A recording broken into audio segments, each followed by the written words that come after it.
नमस्कार। नमस्कार। आज हमारे बीच में समाज सेवी रामदयाल जी धाकड़ मौजूद है और हम बहुत दिनों से एक सामाजिक वीडियो बनाने की कोशिश कर रहे हैं, तो आज वह सुअवसर प्राप्त हुआ है।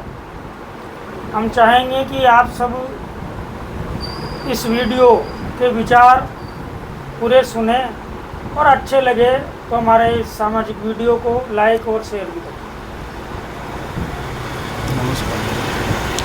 आज हम देख रहे हैं कि जो हमारा समाज है, धाकड़ समाज, जगह जगह अनेक विचारधाराओं से घिर चुका है। मैं आपसे ये चाहूँगा कि समाज के अलग थलग होने के आज क्या प्रमुख कारण है, जरा उन पर प्रकाश डालें। पहले आपका परिचय दें पूरा। हाँ जी, मैं धाकड़ रामदयाल ग्राम खांकरा से हूँ और आपने जो प्रश्न किया बड़ा उत्तम है और वर्तमान समय के मुवाफिक है। देखिए, समाज के बनने बिगड़ने के, समाज को सबल होने के, समर्थ होने के या फिर वो निम्न होने के महज तीन ही कारण हैं। जैसा कि प्रथम कारण समाज में समाज उन्नायकों का नहीं होना, यानी कि समाज को सार संभाल करने वालों की कमी का होना। ये समाज के बिगड़ने के प्रथम कारण हैं कि समाज में समाज उन्नायक नहीं है तो समाज को संभाले को। और दूसरा कारण समाज का ये है कि समाज उन्नायक अगर हैं तो उनका उन्मादी होना, आलसी होना, प्रमादी होना, अभिमानी होना, यानी कि निष्क्रिय होना कि हमें क्या लेना देना है समाज से, ये समाज का बिगड़ने का दूसरा कारण है। अब तीसरा कारण, अगर समाज उन्नायक है भी सही और वो अपनी भूमिका निभा भी रहे हैं, तो तीसरा कारण समाज का बिगड़ने का वो है कि साधारण जन समाज उन्नायकों की बात पर विश्वास नहीं करना, नहीं सुनना या अमल नहीं करना, ये समाज का बिगड़ने का तीसरा कारण है। जैसा कि वर्तमान में स्पष्ट दिख रहा है कि समाज उन्नायक जो बनकर के बैठे हैं और आम जनता, आम समाज उनकी ओर निगाहें कर रहा है कि ये समाज सबलता के, समुन्नतता के कुछ उद्देश्य हमें समझाएंगे और रास्ता बताएंगे कि जो समाज हमारा सबल हो। परंतु वर्तमान में तो ये देखा जा रहा है कि जिनको हम समाज उन्नायक मान रहे हैं, आज उन समाज उन्नायकों में स्वयं के निजी स्वार्थों की बू आ रही है। जैसा कि वो समाज के माध्यम से जो राजनीतिक लाभ लेना चाहते हैं और समाज को बदले में कुछ भी देना नहीं चाहते। लगातार विगत काफ़ी वर्षों से हमारे समाज में राष्ट्रीय धाकड़ सभा का निर्माण हुआ है और प्रांतीय धाकड़ महासभा का भी निर्माण हो चुका है, लेकिन वो सिर्फ और सिर्फ कागजों तक ही सीमित है। वो स्वयं मठाधीश बन के बैठे हैं, उनके पास कहाँ समय है, उन्हें राजनीति करने से ही फुर्सत नहीं है कि वो गांव-गांव जाए और ढाणी जाए और अपने समाज को कहीं न कहीं उत्तम रास्ता दिखाए। ये बहुत ही महत्वपूर्ण कारण है। दूसरा कारण क्या है कि जिनको हमने चुना है और पद प्रतिष्ठाएं दी है और जिनको हम हमारे उन्नायक मानते हैं, आज वो अपनी भूमिका अदा करने में तो असफल है ही, लेकिन अन्य लोगों को भी वो उन्नायक बनने से रोक रहे हैं। वो स्वयं ही अपने आप में ही बने रहना चाहते हैं। वो ये नहीं चाहते कि समाज में कोई और दूसरा भी तैयार हो और हमारा साथी हो और हमारे काम को बटाए। और ऐसे भी लोगों की हमें आवश्यकता है कि इसी अभियान को वो गांव-गांव तक और जन जन तक ले जाएं और ले जा कर के प्रत्येक मनुष्य को जोड़ें या उनके भले की लिए कुछ आगे आए।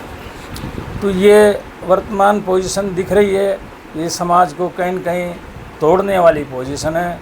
ऐसे कारणों से समाज टूटता है। आज जो मीटिंग अधिवेशन होते हैं उनके पर्दों पर, बैनरों पर तो सबल समाज का उल्लेख मिलता है, लेकिन जो ही वो मीटिंग अधिवेशन की पूर्णाहुति होती है, उस पूर्णाहुति तक सिर्फ ये काम देखा जाता है कि जो आए हुए प्रबुद्ध जन समाज के, जो जिन्हें हम सर्वोच्च या उन्नायक मानते हैं, वो लोग मंचासीन होते हैं और वहाँ के आयोजक गण उन्हें यानी कि सम्मान में शाफा बंधाई और माला धारण कराने में अपना समय जाया कर देते हैं। बचा कुचा जो समय है वो आयोजक गण उन प्रभु जनों के साथ बैठ कर के अपने फ़ोटो खिंचवाने में लगे रहते हैं, लेकिन जो साधारण जन आई है उन साधारण जनों को क्या आदेश देना चाहिए या किस प्रकार से समाज को सबल बनाने के लिए उन्हें कोई भी युक्तियाँ बतानी चाहिए, उनसे तो वो सब आधे अधूरे रह जाते हैं और वो सबल समाज का उल्लेख पर्दे तक ही सीमित रह जाता है और मीटिंग अधिवेशन पूरा हो जाता है। उसके पीछे और कोई कारण नहीं कि वो जो बड़े जो समाज उन्नायक, जो जिम्मेदार हैं, जो ठेकेदार है, वो अपनी अपनी पार्टियों में अपना अपना प्रमोशन चाहते हैं कि इस प्रकार से अधिवेशन हुआ और फला आदमी को फला सामाजिक पद पे बिठाया और उसके माध्यम से कोई टिकट लेने के चक्कर में और कोई चुनाव लड़ने के चक्कर में ही अपना समय जाया करते हैं, लेकिन उन्हें समाज से कोई लेना देना नहीं है। ये भी समाज बिगड़ने के कारण है। तो ऐसे जो कारणों से समाज बनता और बिगड़ता है और बस अभी भाई साहब रामदयाल जी धाकड़ ने बहुत ही सुंदर बातें हमको सुझाव के रूप में दी है कि जो हमारा बहुसंख्यक समाज है, यानी पूरे भारत में कई राज्यों में धाकड़ समाज निवास करता है। वैसे इसके 3 दड़े शुरू से माने गए हैं, नागर, किराड़ और मालव। इनको पहले बुजुर्ग नमक आंदोलन से भी संबोधित करते थे और ये एक जाजम पर बैठने के लिए बहुत बार प्रयास किए और किए जा रहे हैं। लेकिन इनका मानना है कि यदि वास्तव में हमें धाकड़ समाज का उद्धार करना है तो हमें केवल समाज के लिए ही काम करना होगा। और जो अभी हमने देखा है कि कोटा में धाकड़ समाज का अधिवेशन हुआ, कानपुर में हुआ और फिर इंदौर में हुआ। यहाँ की गतिविधियों में हम एक ही जगह जा पाए, लेकिन हमने ऐसा वहाँ ऐसा नहीं देखा कि ये समाज के लिए कुछ करना चाहते हैं। सामान्य तौर पर जब हमने वहाँ हम लोगों से बात की तो वो भी ये बता नहीं पाए कि हम इस अधिवेशन में किस लिए आए थे और हमें यहाँ से क्या मिला। तो हम इस वीडियो के मार्फत से युवाओं को भी आह्वान करते हैं कि वो अपनी धारणा को सामाजिक बनाएं, न कि राजनीतिक मंचों का माध्यम। हालांकि हम मानते हैं कि शक्ति राजनीति में है और यदि हम राजनीति में नहीं होंगे तो हमारा वजूद भी नहीं होगा, बात सच है। लेकिन हम केवल उन लोगों के लिए ही वो कर रह जाएं तो ये ठीक नहीं लगता। हम पहले हमारे समाज को शिक्षित करें, और हमारे समाज की कुरीतियों को दूर करें। हमारा जो धन है सैकड़ों वर्षों से विभिन्न मंचों से व्यर्थ होता जा रहा है और हम बहुत मेहनत से पैसा कमाते हैं। कृषि हमारा मुख्य व्यवसाय है और फिर हम उस कृषि की कमाई से ऐसे कार्यक्रम आयोजित कर देते हैं जो फिर हमें 4-5 वर्ष तक भी आर्थिक रूप से मजबूत होने में परेशानी कारक होते हैं। तो ऐसी कई सामाजिक कुरीतियाँ मंचों से आह्वानित होनी चाहिए और जो भी जिस पद पर भी है उनको धरातल पे आना चाहिए और धरातल पर आकर घर, परिवार, समाज की बातें करके उन्हें उन्नत करने के लिए अभियान चलाना चाहिए, न कि पदों पर बैठकर अपनी कार्यशैली या इतिश्री नहीं करना चाहिए। वर्तमान में आधुनिक युग है, टेक्नोलॉजी का युग है।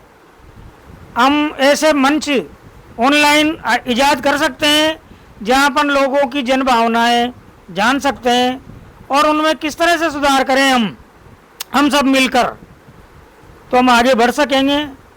यदि हम अपनी अपनी डपली और अपना अपना राग अलापते रहेंगे तो जो समृद्धशाली है वो तो और समृद्ध होगा, इसमें कोई दो राय नहीं है। और जो गरीब तबका है, मध्यम वर्ग है, उसके लिए हम कुछ नहीं कर पाएंगे। और जब तक हम निम्न आर्थिक स्थिति के लोगों को उच्च आर्थिक स्थिति में नहीं लाएंगे तब तक हमारे समाज की उन्नति होना असंभव है। आगे हम अगले वीडियो से फिर मिलेंगे।